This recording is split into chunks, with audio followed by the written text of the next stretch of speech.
بسم اللہ الرحمن الرحیم۔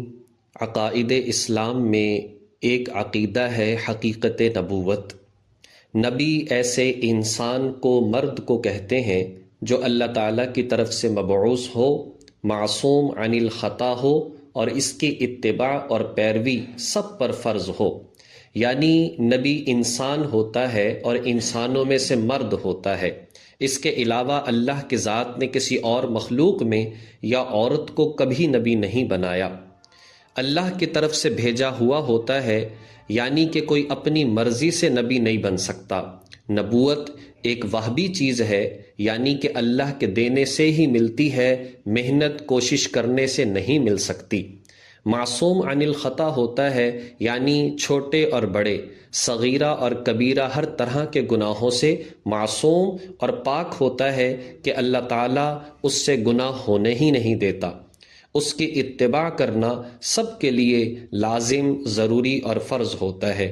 ان صفات کو انبیاء علیہم الصلاۃ والسلام کے علاوہ کسی انسان کے لیے ثابت کرنا، اگرچہ اس کے لیے نبی کا لفظ نہ بھی استعمال کیا جائے، یہ کفر ہے۔ حضرات انبیاء علیہم الصلاۃ والسلام کے جن کا سلسلہ حضرت آدم علیہ السلام سے شروع ہوا اور نبی پاک صلی اللہ علیہ وسلم پر آ کر ختم اور مکمل ہو گیا، یہ سب کے سب نبی جو ہیں وہ سچے تھے، برحق تھے۔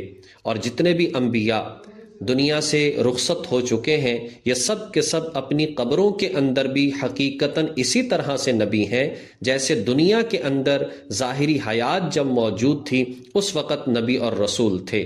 البتہ اب باقی تمام انبیاء علیہم الصلاۃ والسلام کی شریعت منسوخ ہو چکی ہے اور قیامت تک کے لیے نجات کا مدار حضرت صلی اللہ علیہ وسلم کی شریعت ہے۔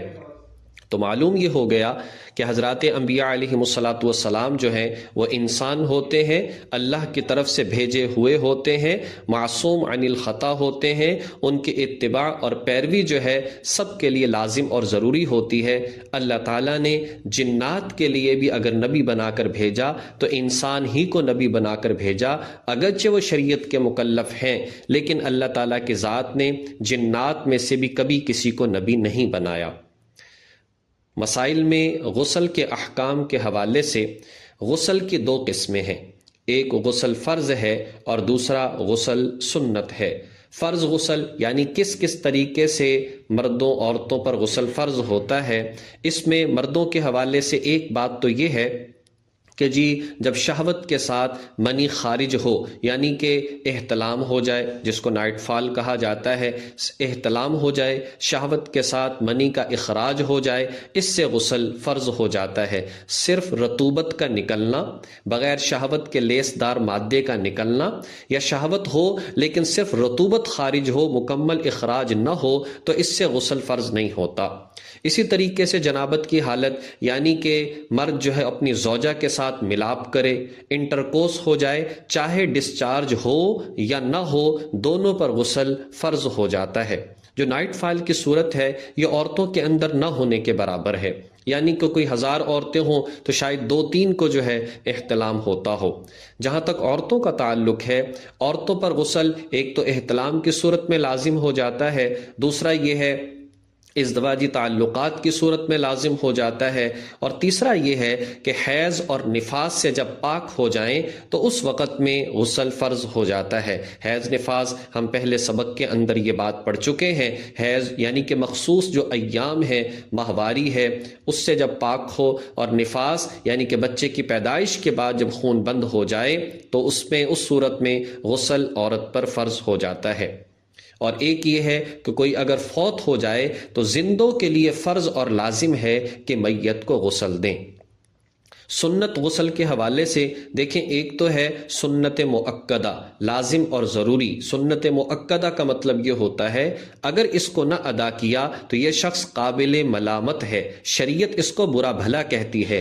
حدیث مبارکہ میں آتا ہے ہفتے میں 1 مرتبہ غسل کرنا لازم اور ضروری ہے، یعنی کہ سنت مؤکدہ ہے۔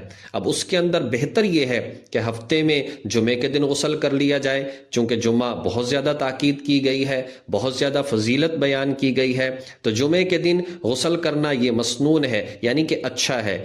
عیدین میں غسل کرنا مسنون ہے۔ اسی طرح سے کوئی اگر میت کو غسل دے تو غسل دینے والے پر غسل کرنا لازم، فرض یا واجب نہیں، بلکہ اگر غسل کر لے تو مستحب اور سنت ہے کہ غسل دینے والا بھی جو ہے وہ غسل کر لے، اس سے ثواب ہوگا۔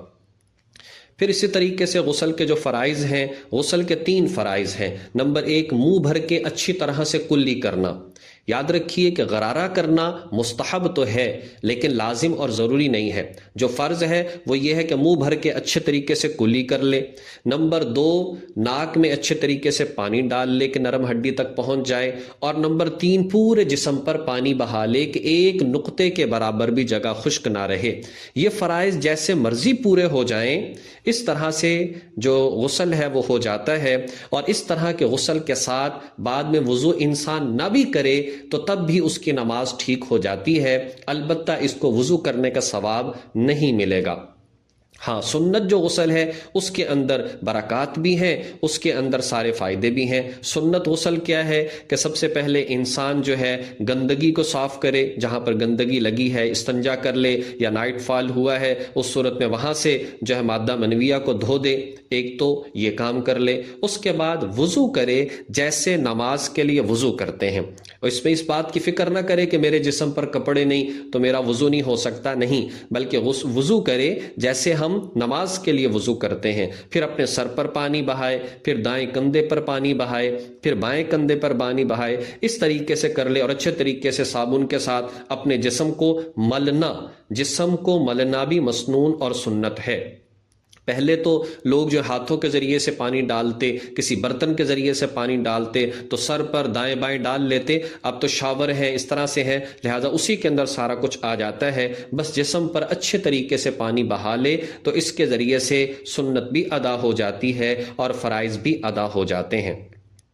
حضرت ابو ہریرہ رضی اللہ تعالی عنہ سے روایت ہے، نبی پاک صلی اللہ علیہ وسلم نے ارشاد فرمایا کہ 3 چیزیں انسان کے اعلیٰ ایمان ہونے کی علامت ہیں۔ نمبر 1، سردی کی رات میں اگر احتلام ہو جائے تو انسان فوراً غسل کر لے، اس کو دیکھنے والے صرف اللہ کی ذات ہو۔ اسی طرح سے انسان جو ہے اگر گرمی کا موسم ہے اور روزہ رکھے اللہ کی ذات کو راضی کرنے کے لیے، بس اللہ کی ذات کو معلوم ہے۔ اور اسی طرح سے ایک بندہ کسی بیابان، کسی جنگل میں ہے اور وہاں پر انسان نماز پڑھتا ہے ایک اللہ کی ذات کو راضی کرنے کے لیے، تو فرمایا کہ یہ 3 کام ایسے ہیں جو انسان کے اعلیٰ ایمان والا ہونے کی علامت اور نشانی ہے۔ اللہ تبارک و تعالی توفیق عمل نصیب فرمائے۔ وآخر دعوانا ان الحمد للہ رب العالمین۔